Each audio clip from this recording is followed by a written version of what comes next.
কিরে আলমাস, কি খবর? এই তো ভালো। এই পোলা যে মিল, আমি ওকে বন্ধু লাগে আমারে পাত্তা দে না। ওকে একটা ব্যবস্থা করতে হইব। কিরে আলমাস, বল। রাফি বললো রাফির বাপে টাকা আছে দে বলে তুই ওর সাথে ঘুরুস। কি রাফি এই কথা বলতে পারলো? হ্যাঁ বলছে। তাহলে তো রাফির সাথে আমার দেখা করতে হয়। থাক তাহলে গেলাম।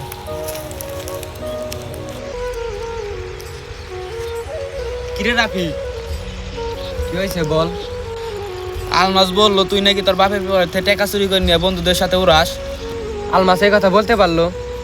থাক তাহলে আমার সঙ্গে দেখা করে আসি। ওরা আমারে পাত্তা দে না, দিছি প্যাস লাগাইয়ে।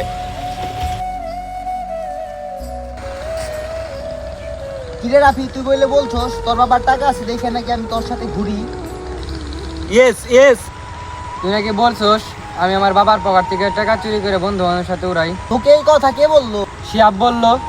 আমাকেও তো শিহাব বলছে। তার মানে আমি বুঝতে পারছি আমাদের সম্পর্ক ভাঙার জন্য শিহাব পেঁচ লাগানোর চেষ্টা করছে। বন্ধু, আমাদের এই সম্পর্ক চিরজীবন থাকবে। আজ দুরুবাল হইলই না। আসলে কিছু মানুষের কারণে আমরা নিজেদের ভেতরের সম্পর্কগুলো নষ্ট করে ফেলি। দোষ আমাদের থাকে না, দোষ থাকে ওই মানুষগুলার।